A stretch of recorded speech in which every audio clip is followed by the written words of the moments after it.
Hi guys, and welcome back to another video. In today's video we're going to have some Division 20 ranked online gameplay using Hill.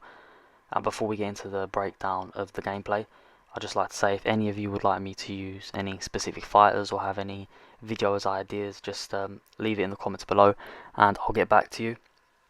I'm already currently going through the stages of editing a Chris Weidman showcase as a subscriber requested it, and that will be coming out this week. So yeah, if any of you guys have any ideas or anything you want to see in particular, please feel free to let me know and I'll get back to you. I'm thinking about recording the video on the most effective takedowns, most effective submissions, etc., just to see if that can help out any other any people at all, because I know people often struggle with takedowns and they don't use them appropriately, and also struggle with submissions. And in season 6 it's a bit harder to get submissions, I've noticed. But we'll talk more about season 6 in the season 6 videos. I've got a couple recorded, but right now I've got a big batch of season 5 videos. I still have about 8 more to edit and come out, so I'll try put in a couple season 6 videos in between the season 5 so you can see the difference between the gameplay. But yeah, to talk about this fight, this is going to be your very typical Division 20 season 5 fight, and if you want to see how fights often go, this is a perfect showcase of it. So we're coming up against obviously Jessica Andrade. She's a very good wrestler, and I know that instantly my opponent's going to come out with a very wrestle heavy game plan, which is fine because obviously that's utilising Jessica's strength. There's nothing wrong with that. That's exactly what I'm expecting. You're not going to use her and try stand, although she does have phenomenal power. And so straight away I'm going to be trying to work the body because it's a 5-round fight. I want to drain Jessica's stamina, and the key thing is here, a wrestler is not only going to drain your stamina, but as a result of all the takedown attempts and clinch attempts, you want to punish the body so that not only will they be getting taxed through the takedown attempts and clinch attempts, but just because of the sheer amount of damage you're doing to the body, they're just going to lose stamina at a lot quicker rate than you. And that's ideal because eventually when they get you to the ground, it's going to make your life a lot easier. So as you can see, I'm going to the body very frequently. And in Division 20 you get this here, the opponent I'm facing is a typical Division 20 opponent.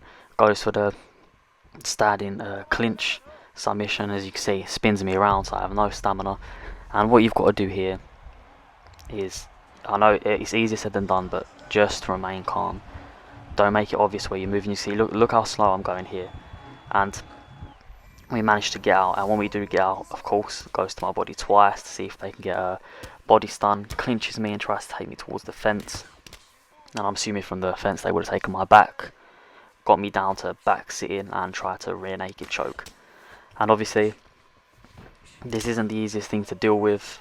A lot of people struggle with it, and despite it being a very cheesy way to play, it is the new meta now. I mean, a lot of people saw the #1 ranked player at the time, Rayhan, have success with it and have just mimicked that style, and it's an awful style. But as you see, the body work, it's working right now. We got the knockdown as a result of the body uppercut from the body roundhouse prior to it stunning, and as you can see, we now get the knockdown from the left hook there, and this is all as a result of the body work I'm doing here.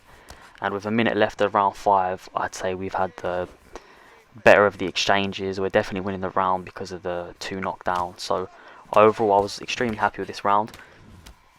And round 1, like I say, you want to pick up on tendencies. You want to see what your opponent has planned. You want to sort of realise their game plan, pick up on little tactics you can look to exploit. So if they throw hooks often, when to duck them. If they throw 3 punch combinations, 1 punch, what takedowns do they go for?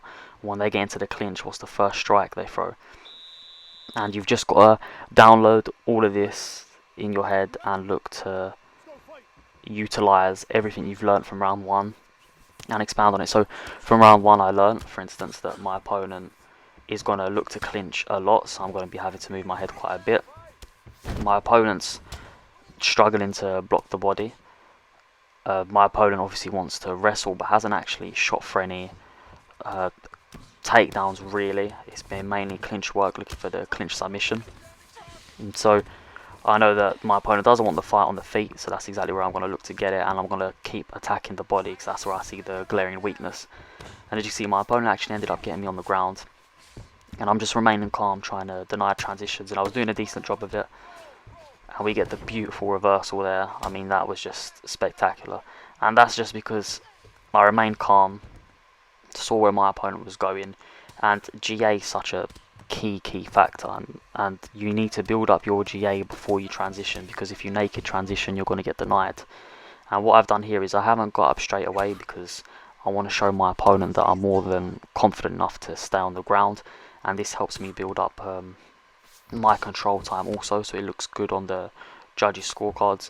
And as you can see, I'm having great success denying these transitions, and when I'm here in the half guard, I'm really utilizing the body attacks. So I'm hitting the body hooks, as you can see, deny the transition to get up there, and I always pre-deny that transition because the way I operate on the ground is I always pre-deny the thing I don't want my opponent doing. So if my opponent, let's say I'm in side control, which I'm in half guard now, but say I end up in side control, I always pre-deny the sprawl because that's a more advantageous position for my opponent. And here my opponent done a good job of getting me to the back, as you can see, gets my back here. And this is not ideally this is not a position you want to be in with Jessica, because she's just so dominant on the ground, and obviously got the rear naked choke from here. Postures up to land some strikes, and so this just goes to show you, although I've had some success on the ground, ultimately it's not where I want to be.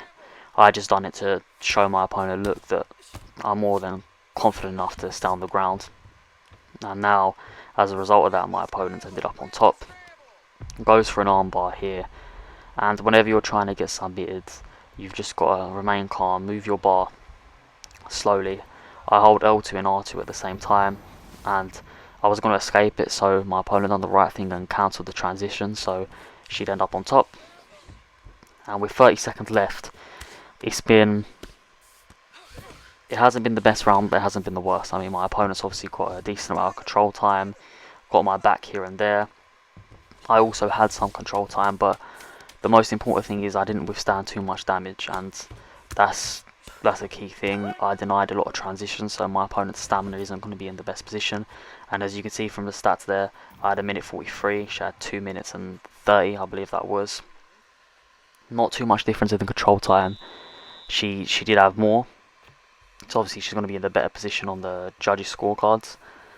And coming out of this round, I've just had a round on the ground with my opponent, and I wasn't in too much danger, and I felt very confident in that, in the exchanges on the ground. And as you can see, my opponent clinches again, so I know that my opponent's going to be looking for the submission from the clinch.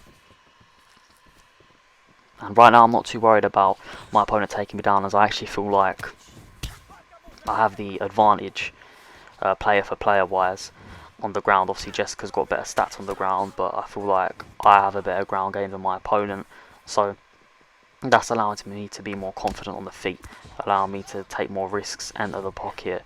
And as you can see, I'm doing a great job of moving.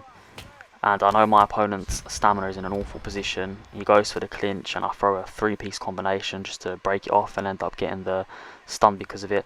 And as you can see, my opponent's not in a great position. We deny the takedown here, go to the body. And now my opponent's actually starting to shoot for takedowns, not clinch attempts to go into takedowns. And this is something my opponent wasn't doing before. It's something I expected, and that's the result of the pressure. My opponent's game plan isn't working, and I'm pressuring my opponent to try new things in order to get it to the fight to the ground. And as you can see, I'm constantly going for that body wherever possible. And as you see, my opponent's swaying a lot now, which is fine for me, because my opponent's just going to keep wasting stamina. And then if I hit my opponent with a body hook or a roundhouse to the body, I'll end up getting a knockdown or a stun as a result of it. And another thing you've got to do when facing the grappler is manage your distance very well, which is what I'm doing. I'm going in and out of the pocket, so when I'm looking to exchange, I hop into it. When I don't want to exchange, I'm hopping out. My opponent gets a good takedown there. Went for the jab and then shot for the takedown. goes for a transition with very, very little GA, so it was easy to deny. Now I've ended up on top of my opponent, and again I'm just gonna work the body from here, constantly hitting the body, constantly. And not only does this build up my GA and help me deny transitions and potentially move forward with a transition, but it's just taxing my opponent's stamina. And we opt to get up because I've learned from the mistake I made last round, which was staying on the ground for too long, and then my opponent ended up getting my back. I don't want that to happen, especially when I'm dominating the fight on the feet. So my opponent goes for it here, we get the clinch deny, and what you've got to do is you have to hold R2 and you will deny the submission attempt from the clinch. And because my opponent was going for it so much, I knew to just hold it. And as you can see by Jessica's animations right now, stamina wise in awful position. And my opponent's just running out of answers here. We're doing a very good job. And this third round is a very big round. I believe it was a turning point. Round 1 we had great success in. Round 2 my opponent, I'd say, won that round. But round 3 was a big difference. I mean, it was to the point where my opponent had relatively no success. And so round 4, I know that I can look for the finish. I can be more aggressive. My opponent's stamina's not in a good position. And we could, if we win this round, we could play out a decision. As you can see, gone for the body there with a switch kick, which was beautifully timed. My opponent's not looking to throw too much as they don't have stamina. Denied the submission attempt there, and once you start denying these submissions attempt, it's like the player you're facing doesn't know what to do, because that's all they do online to win. And when they're facing someone that actually knows how to counteract it, they don't know what to do anymore, and that's exactly what's happening to my opponent here.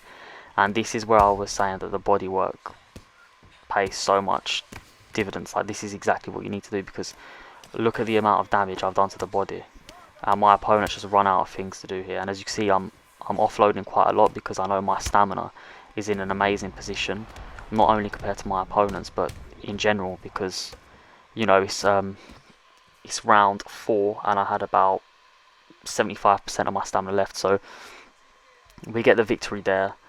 And this is exactly what you've got to do against these fighters. And I have no respect for people that have this fight style, because it's just cheesy, it's annoying, and it puts a lot of people off the game that don't know how to counteract this style of fighting. And yeah, it's just not fun to play against. I get that people don't want to lose points, but when you're exploiting stuff like that, you just don't deserve any respect. So I'm very happy I got the win over that opponent in a very dominant performance. As you can see, the fight stats coming up now, you can see how the judges had the fight scored. So yeah, I'd say that was it was 29-28 in the judges' scorecards, makes sense, but a pretty dominant performance nonetheless. Thank you for watching. Please like, comment and subscribe.